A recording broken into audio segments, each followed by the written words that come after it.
Hai guys, selamat datang ke YouTube channel Mawi TV. Hari ini aku nak share tentang apakah kelebihan Toyota Veloz dan juga apakah kelebihan Mitsubishi Xpander. Jadi kalau korang sedang mencari sebuah MPV di bawah harga RM100,000, kedua model ini korang perlu ambil perhatian lah dan perlu buat perbandingan. Jadi aku bagi 5 kelebihan Veloz dan juga 5 kelebihan untuk Mitsubishi Xpander. Jangan lupa like dan subscribe YouTube channel Mawi TV. Kita jumpa sebentar lagi.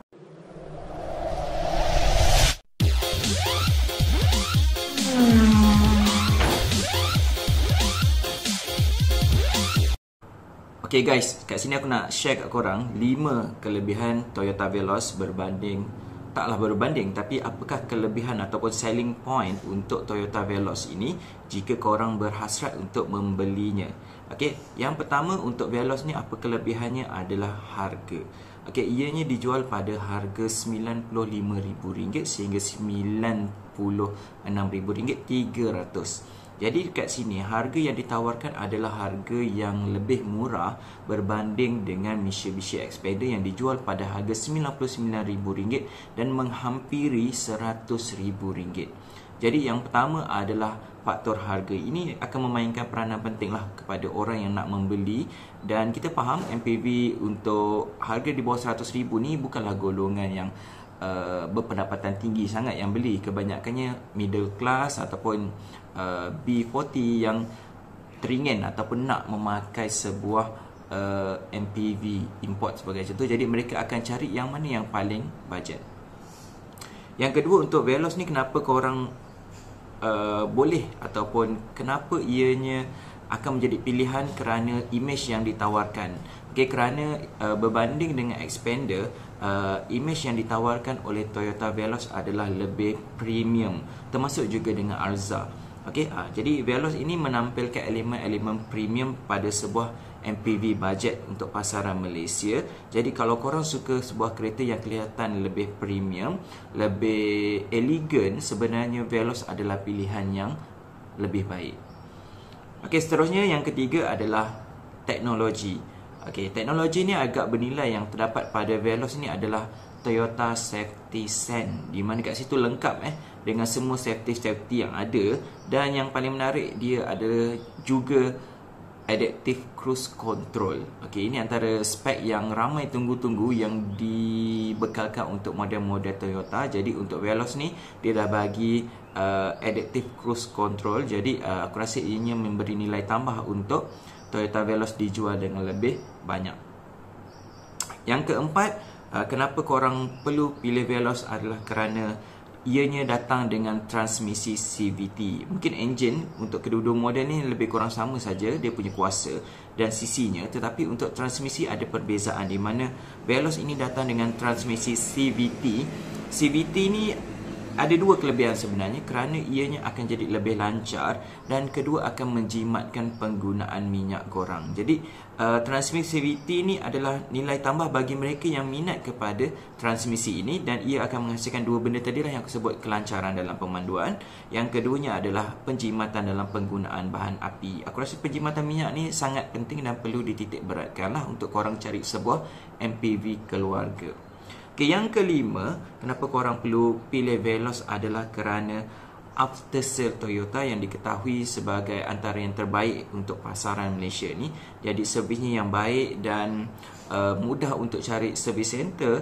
Jadi ia akan memberi nilai tambah kepada pemilik-pemilik Veloz berbanding kepada Xpander.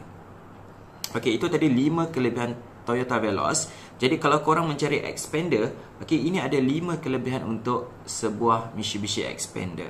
Okey, pertama adalah image yang ditawarkan. Jika tadi Veloz menawarkan image yang lebih premium, manakala untuk Xpander ni image yang ditawarkan adalah image yang lebih sporty, agresif, yang sedikit radikal lah dari segi design bentuknya yang agak menarik dengan dynamic shield. Okay, jadi image, kalau korang suka image yang lebih sporty, yang lebih nampak muda, Xpander adalah pilihan yang tepat. Okey, yang kedua adalah dari segi saiz. Okey, dari segi saiz mungkin relatifnya lebih kurang sama, tetapi expander mempunyai saiz yang lebih besar dan juga ground clearance-nya yang lebih tinggi. Kalau Veloz itu 190 mm, expander adalah 205 mm. Jadi dengan ketinggian itu, ia mudah untuk meredah kawasan-kawasan luar bandar dan ianya akan jadi lebih selesa bila dipandu di jalan raya lah. Okey, mungkin dia akan sedikit membuai, tapi untuk jalan luar bandar aku rasa ianya adalah pilihan yang lebih baik. Untuk faktor ketiga kenapa korang perlu pilih expander adalah kerusi baris ketiga. Ini antara benda yang aku paling ralat sekali dengan Toyota Veloz. Bila aku naik, aku test, hari itu aku dapati bahawa kerusi baris ketiga sangat-sangat mengecewakan dan mengingatkan aku kepada Toyota Rush, di mana kerusinya kecil.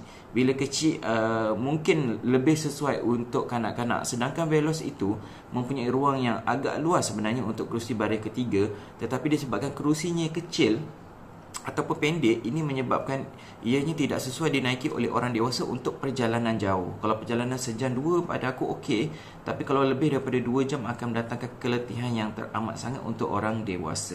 Jadi lebih sesuai untuk mereka yang berketinggian 150 ke bawah, kerusi baris ketiga itu. Jadi itu korang perlu test dulu sebelum korang pilih expander ataupun Veloz. Okey, seterusnya untuk yang keempat, transmisi. Kalau ada orang suka transmisi CVT, tapi expander ini menawarkan full automatic transmission, yang pada aku setengah orang lebih suka transmisi full automatic ni kerana ianya lebih dipercayai, kerana telah digunakan lebih lama dan dia menghasilkan kesenyapan lah. Sebab CVT itu dia menghasilkan sedikit bunyi berdesir berbanding dengan full automatic transmission yang lebih senyap, tetapi dia ada senggutan lah bila pertukaran gear tu. Jadi transmisi ni dua-dua ada kelebihan masing-masing lah, bergantung pada korang minat transmisi yang mana. Okay, jadi kepada yang suka kepada transmisi automatic ni, dia akan memilih Veloz. Dia akan memilih expander, aku yakin. Okay, jadi yang terakhir kenapa korang perlu pilih expander adalah kerana expander ni tak ada model kopi ori dia. Okey, dia tak ada Nissan Livina version 2. Okey, berbanding dengan Veloz yang dia ada versi kopi ori, iaitu Alza, yang lebih murah, RM20,000. Okey, jadi bila orang beli Veloz, orang akan anggap, kenapa kau tak beli Alza?